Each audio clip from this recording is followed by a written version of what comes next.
Classe de 5e, chapitre nombre relatif. Il s'agit de compléter une feuille de leçon qui n'a pas tout à fait cet aspect-là dans ce que je vous ai donné, mais de voir ce que c'est qu'une somme de relatifs. Vous avez donc tous lu normalement la première partie qui indique ce que c'est qu'une somme de relatifs, une somme algébrique. Une somme algébrique, c'est une somme de plusieurs relatifs qui généralement est écrite de manière simplifiée, comme ici, c'est une écriture simplifiée. Quelles sont les méthodes de calcul? Il y en a plein. Pour calculer une somme algébrique ou une somme de plusieurs relatifs, on peut par exemple rassembler les gains d'un côté et les pertes de l'autre, grouper les termes 2 par 2 sans changer les nombres de place, chercher des facilitations de calcul, par exemple les nombres opposés, les parties décimales qui s'annulent ou au contraire qui s'ajoutent pour former une unité. Enfin bref, on choisit la méthode en fonction de quoi? Eh bien en fonction de la consigne, des fois la consigne est imposée, ou bien en fonction du calcul proposé. On va pas, même s'il y a des méthodes qu'on aime mieux que d'autres, rien qu'en regardant le calcul, des fois on va se dire, oh ben ça sera plus facile. On ne va pas ajouter les gains d'un côté et les pertes de l'autre le jour où on tombe sur un calcul où il y a deux nombres opposés, par exemple. Enfin bref, on se débrouille, et puis aussi on a des méthodes qu'on préfère à d'autres et que donc on va souvent utiliser, et son voisin utilisera peut-être d'autres méthodes. C'est pas grave. Dans tous les cas, on va être amené à déplacer les nombres. Il faudra être très vigilant de déplacer les nombres avec leur signe. Nous voilà donc arrivés à la partie de l'exemple de cette somme algébrique. Vous avez ici un calcul, le calcul du nombre grand A. C'est bien une somme algébrique, plusieurs relatifs à ajouter. Et je vous demande de le calculer de 3 façons différentes. Donc si tout va bien, les 3 résultats seront évidemment les mêmes. Alors, première méthode, on vous demande de regrouper les gains et les pertes. Alors, chose à faire, j'aurais écrit déjà le calcul.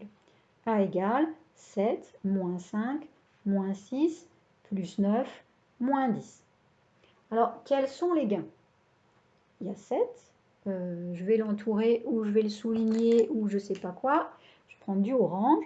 Voilà, il y a 7 et il y a 9. Voilà les gains. Donc, je vais commencer par écrire A égale 7 plus 9. J'ai mis tous les gains d'abord. Ensuite, quelles sont les pertes?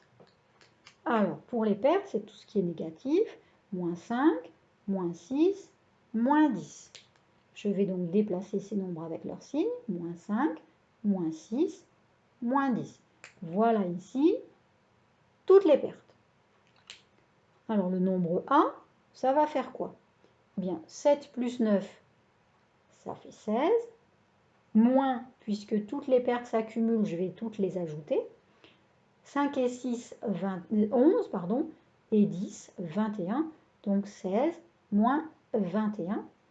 Résultat pour le nombre A, 16 moins 21, j'ai des gains, j'ai des pertes. J'ai gagné 16, j'ai perdu 21, j'ai plus perdu que gagné. L'écart entre les gains et les pertes est de 21 moins 16, 5. Résultat, A égale moins 5. Voilà, première méthode, c'est fait. Deuxième méthode, on va regrouper les termes 2 par 2, si possible sans changer les nombres de place. Alors on y va. A égale 7 moins 5, moins 6, plus 9, moins 10. Donc 2 par 2. Je vais d'abord calculer 7 moins 5.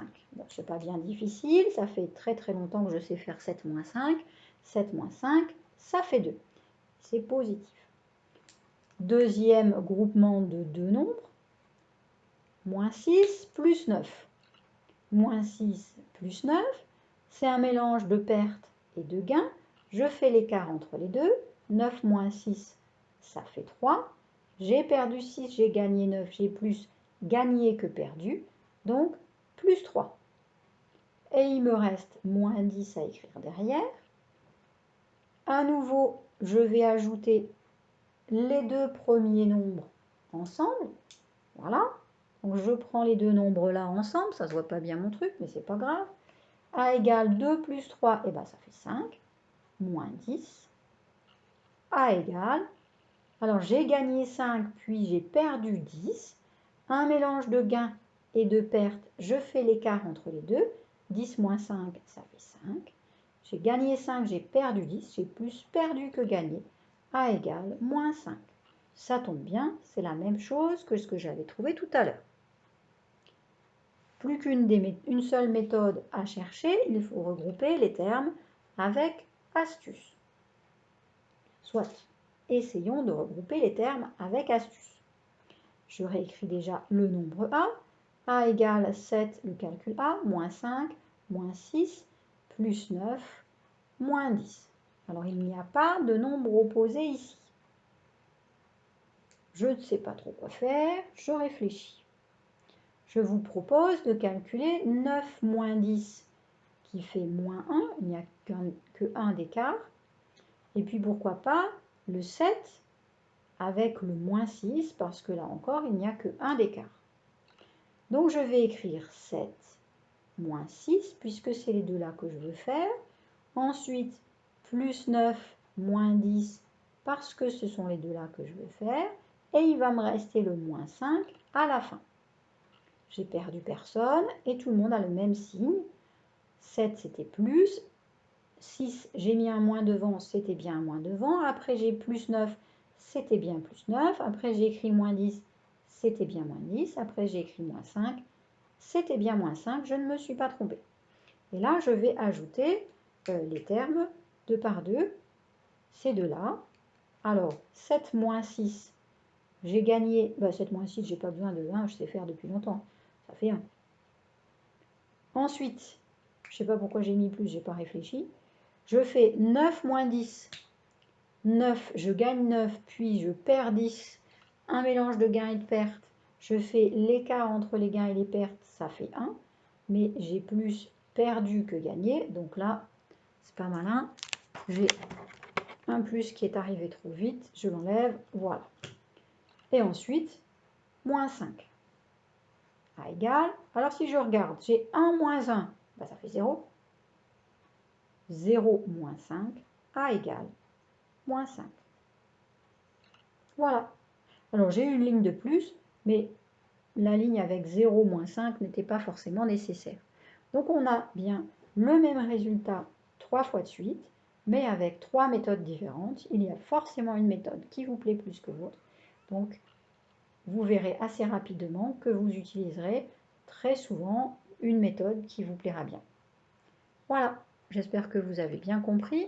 Alors, ce sont des exercices de technique, hein, donc pas de miracle. Pour y arriver, il faut s'entraîner, s'entraîner, s'entraîner. Donc, bon courage pour les entraînements.